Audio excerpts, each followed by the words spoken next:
जन्म जरा मृत्यु रूपी महारोगों को यदि कोई समन करने में समर्थ है तो वह है मां जिन्वा। पंडित प्रवर दौलत राम जी निगोदिया जीवों के कष्टों का वर्णन कर रही है। वैसे किसी के कष्टों का कोई वर्णन कर नहीं सकता। किसी का सिर दर्द करता है तो आप ये बोल सकते हो कि सिर दर्द कर, कितना कर रहा है ये तो जिसका होता है वही जानता है। और जिह्वा से शब्दों के द्वारा निगोदिया जीवों के कष्टों को बता नहीं सकते हैं, लेकिन फिर भी कुछ जो आगम में पढ़ा है, गुरुओं के मुख से सुना है, वह मैंने आपको बताया है। बाकी जो वहाँ वास्तविक से कष्टों को भोग रहे हैं वो तो वो ही जानते हैं, केवली भगवान ही जानते हैं। तो पंडित प्रवर दौलत राम जी ने कहा है कि मेरी इस आत्मा ने निगोद के दुखों को सहन करते करते वनस्पति काय में जन्म लिया। वह वनस्पति काय कभी घास के रूप में आ गई। घास पर आप लोगों का सोच है कि घास पर चलने से आंखों की रोशनी बढ़ती है ना। घास पर चलने से आंखों की रोशनी बढ़ती है।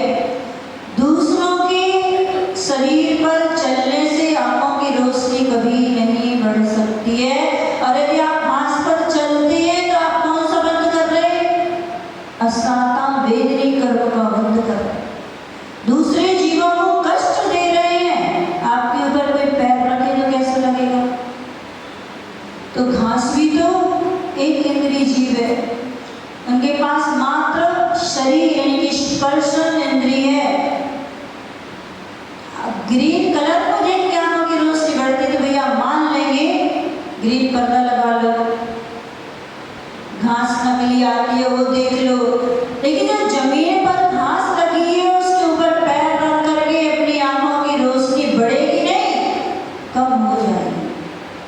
पार्क में घूमने क्यों जाते हैं? क्यों घूमने जाते हैं? आंखों की रोशनी बढ़ेगी। रोशनी नहीं बढ़ेगी, साता कर्म का बंद होगा। साधु कभी भी घास पर नहीं चलते। आपको क्या लगता है जमीन में लगी हुई घास है? जो काई लग जाती है ना, वो भी एक इंद्रिय जीव है, वो भी घास ही है। उस पे पैर नहीं रखते, साधु तो नहीं रखते हैं, लेकिन श्रावक को भी यथासंभव बचना ही चाहिए। जितना बच सके उतना बचना चाहिए। आपको कम से कम दूसरों पर करना करो या ना करो, हम ये नहीं कह रहे उस घास को बचाना, हम ये नहीं बोल रहे कि घास को बचाना, हम ये मत नहीं बोल रहे कि आलू मत खाना, उन जीवों पर बिल्कुल दया मत करना, उन जीवों पर बिल्कुल दया मत करना। कम से कम अपनी आत्मा पर तो दया करना। किस आत्मा के लिए पाप का बंद होगा? इस आत्मा को मरण करके कहाँ जाना होगा? दूसरे जीवों पर बिल्कुल दया मत करना, लेकिन अपनी आत्मा में तो दया कर सकते हैं। दूसरों के लिए कुछ नहीं कर सकते, लेकिन अपने लिए तो कर ही सकते हैं। अपनी स्वयं की व्यवस्था, अपनी स्वयं की सुरक्षा तो कर ही सकते हैं, तो कम से कम अपनी सुरक्षा कर लेना। और इसमें भी वनस्पति काय में दो प्रकार के होते हैं, एक प्रतिष्ठित और एक सब प्रतिष्ठित, दो प्रकार के होते हैं। तो पंडित प्रवर दौलत राम जी ने कहा कि जब मैं, ये नहीं कह निगोदिया जी, जब मेरी आत्मा वनस्पति काय में जन्म लिया तो सामान्य से आचार्यों ने दो प्रकार के कहे, एक साधारण वनस्पति और एक प्रत्येक वनस्पति। जहां एक ही शरीर के बहुत से स्वामी होते हैं, वह साधारण वनस्पति कहलाते। जैसे आलू एक है, लेकिन उस आलू के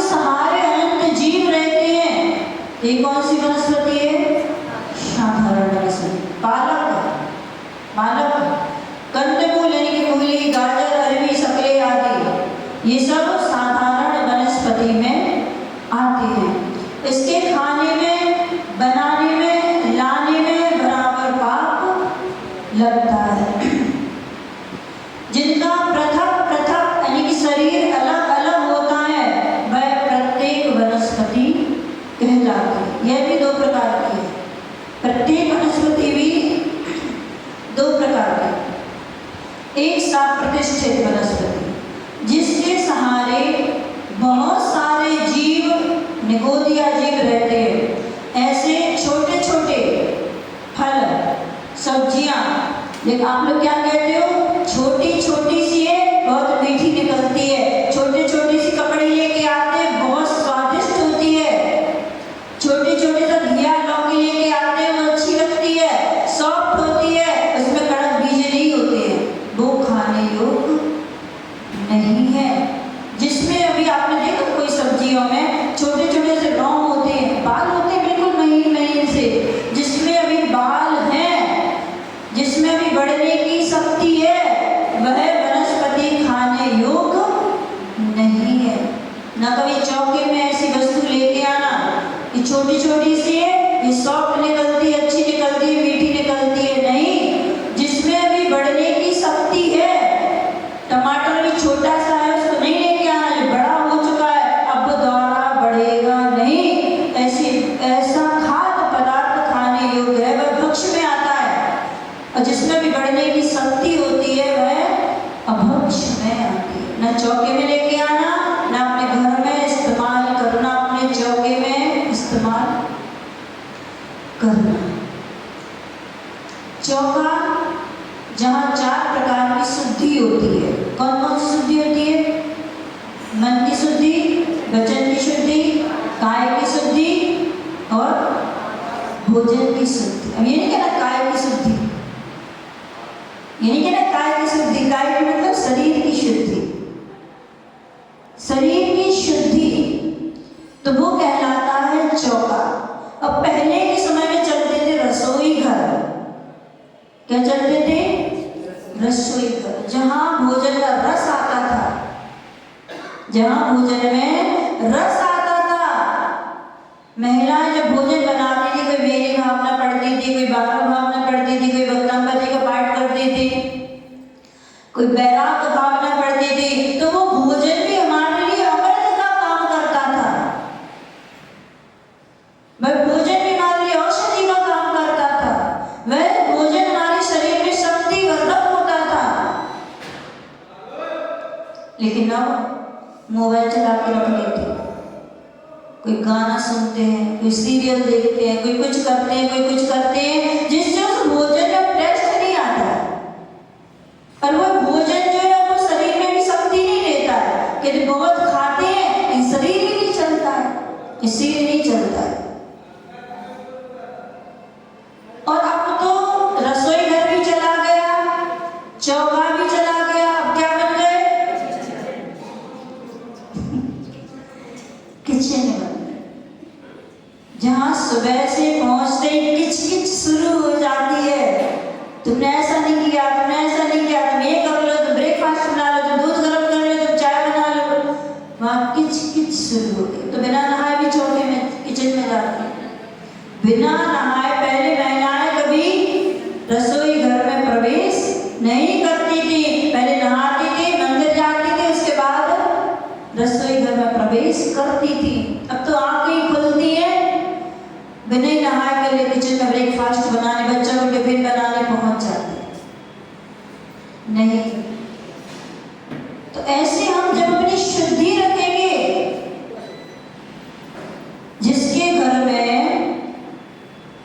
सोते सोते भी धर्म चर्चाएं चलती हैं, जिसके घर में सोते सोते भी नमोकार पढ़ के सब सोते हैं, वो सब पूर्व भव के पुण्य आत्मा जीव एक घर में आते।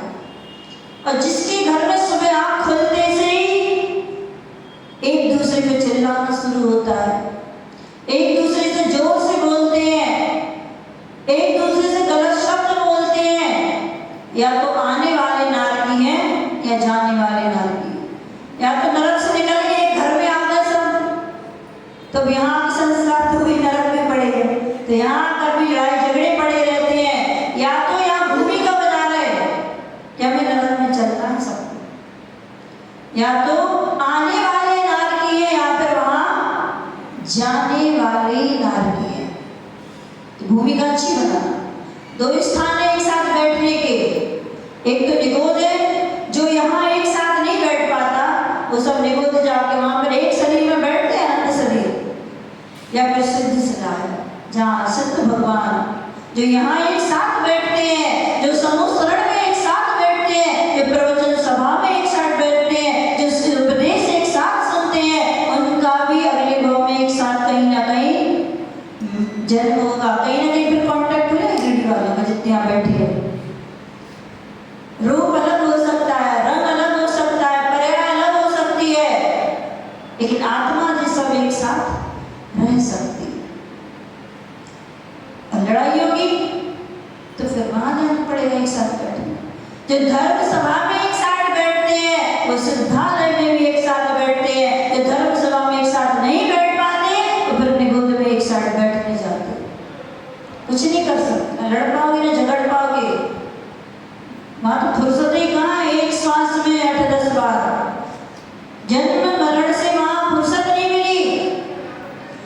और जो एक इंद्री बन गए स्थावर में, जिनका जन्म हो गया है, अब ये मत सोचना कि उनको बहुत शांति हो गई। मात्र जन्म मरण का जो कष्ट था उससे छुटकारा मिला है। अब बेचारे वृक्ष खड़े हैं 10,000 वर्ष की आयु में, सर्दी गर्मी बारिश धूप सबको सहन कर। जरूरी नहीं कि दुनिया में जितने पेड़ लगे सबके लिए भोजन पानी मिलता रहे।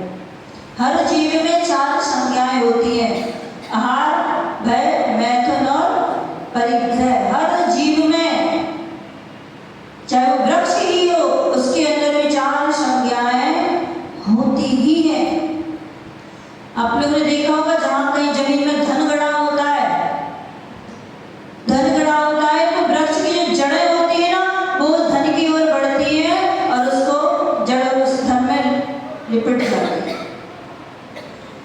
आहार संज्ञा भी है, किसी वृक्ष में आप पानी नहीं डालो, खाद नहीं डालो तो वो बढ़ता नहीं है, सूख जाता है। जो जितना उसमें आप पानी डालोगे, उसकी केयर करोगे, उसकी सुरक्षा करोगे, उतना बड़ा वृक्ष हो जाता है।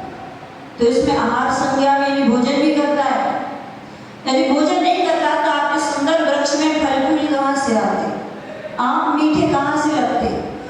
तो वृक्ष जब जड़ें उसकी जल ग्रहण करती है और अपने पूरे वृक्ष में ट्रांसफर करती है। आपका जो भोजन करती हो ना आपके पेट में पहुंचता है, लेकिन लीवर अलग काम करता है, किडनी अलग काम करती है, आंतें अलग काम करती है, सबका सिस्टम अलग अलग है।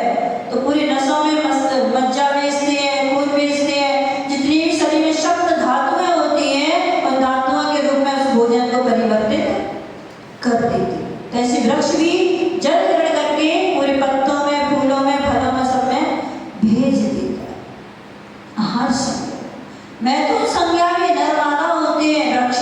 आपने देखना एक वृक्ष इस पेड़ रोड की साइड होगा, दूसरा वृक्ष इस साइड होगा और ऊपर जाकर के दोनों मिल जाते हैं।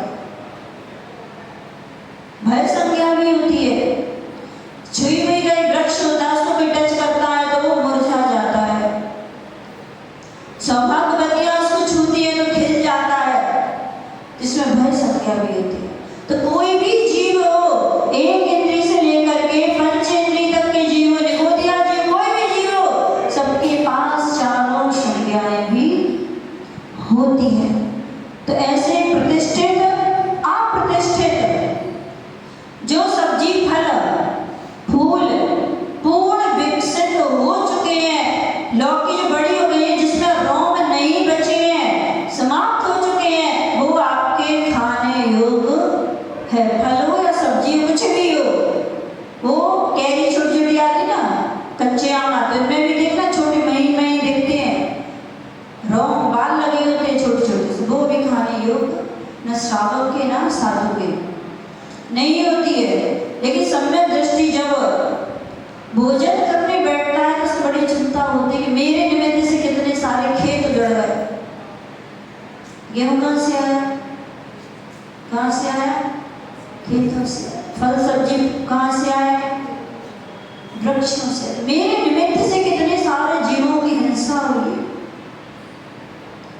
साधु जब बाहर करते हैं मन में चिंतन आते, कहाँ रिश्तेदार लोग से पीड़ित हैं तो श्रावक के पास जाना पड़ता है हार करने।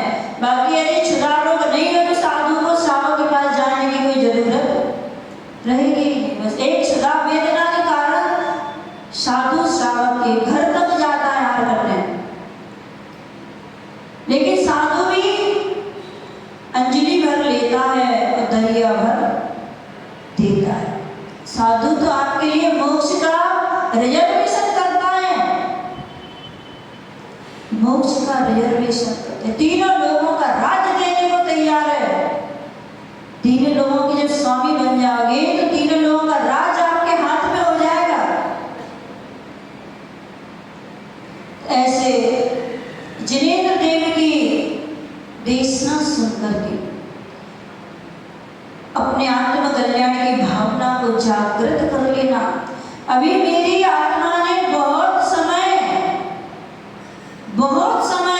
निगोद में निकाला और जैसे तैसे कहीं किसी पुण्य के उदय से वहां से निकल करके स्थावर काय में जन्म ले लिया। अब देखना पहाड़ जो होते ना उनको काट देना, निकाल देते हैं, लेकिन वो पुनः बढ़ जाते हैं क्योंकि इसमें जीव द्रव्य है। जब उसको जड़ से निकाल